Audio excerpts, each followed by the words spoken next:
দেখো এখানে কিছু মাধ্যমিক স্টুডেন্টের গ্রেড বার করার জন্য বলা আছে। তো স্টুডেন্টের মার্ক দেওয়া আছে, সেই হিসাবে এখানে গ্রেড বার করতে হবে।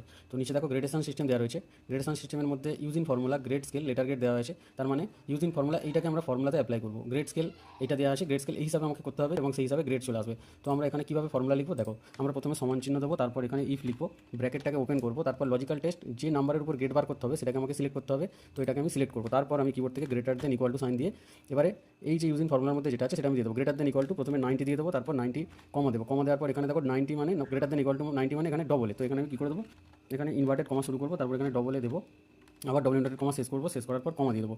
এবার এই ইফ থেকে এই কমা পর্যন্ত এখান থেকে কপি করে নেবো, কপি করে নিয়ে এখানে আমি পেস্ট করবো। কতবার পেস্ট করবো, এখানে কতবার রয়েছে দেখো, একবার, দুবার, তিনবার, চারবার, পাঁচবার, ছবার, সাতবার। তো সাতবার আমাকে পেস্ট করতে হবে। তো একবার হয়েছে, দুবার হয়েছে, তারপরে আমি তিনবার, 4, 5, 6, 7। আচ্ছা, সাতবার পেস্ট করা হয়ে গেছে। এবার যতবার ব্র্যাকেট শুরু হয়েছে ততবার ব্র্যাকেট এখানে ক্লোজ করতে হবে। তো এখানে সাতবার শুরু হয়েছে, সাতবার ক্লোজ করতে হবে। 1, 2, 3, 4, 5, 6, 7। তো সাতবার ক্লোজ হয়ে গেছে। এবারে কী করতে হবে, এখানে এই যে গ্রেডেশন সিস্টেমের যে ইউজিং ফর্মুলা, এখানে এই হিসাবে এখানে নাম্বারগুলোকে চেঞ্জ করে নিতে হবে। তো এখানে 90 আছে, 90 ডবলে আছে, তো তারপরেরটাকে চেঞ্জ করো। এখানে এটাকে 80 করে দাও এবং তার পাশে যে গ্রেড আছে গ্রেডটাকে A+ করে দাও। আর তারপরে যেটা আছে এখানে কত আছে, 80-র পর 60 আছে, তো এটাকে 60 করে দাও। 60-র পরে কত আছে, A আছে, তাহলে এটাকে A চেঞ্জ করে দাও। তো এইভাবে চেঞ্জ করতে থাকো। তো এবারে পুরো গ্রেড এখানে কমপ্লিট হয়ে গিয়েছে।